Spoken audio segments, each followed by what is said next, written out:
Welcome to Pindar Poetry. We hope you learned something new. You start by turning the phone on and bringing it into bright, diffused light so you can see hairline cracks and delamination. Once done, inspect the glass edge to edge, looking for separation or 0.5 mm gaps where the digitizer meets the screen. Make sure to photograph any suspicious spots for later comparison. You do this first because visual cues tell you whether only the glass is affected or the underlying display and touch layers may be compromised. Next, you verify touch and display functionality with targeted tests, so you can separate glass damage from digitizer or LCD/OLED failure. Open a diagnostic app or use built-in tests. Perform multi-touch pinches and a 9-point tap pattern to confirm full coverage.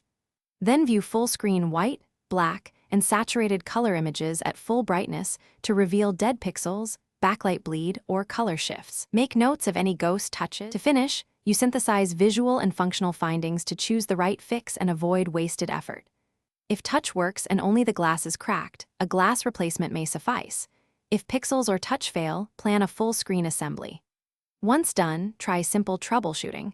Reboot into safe mode, reset the display connector if you can, and perform a software reset to rule out firmware issues. If problems are intermittent, back up your data and book a professional repair. And remember that documentation speeds any warranty claim.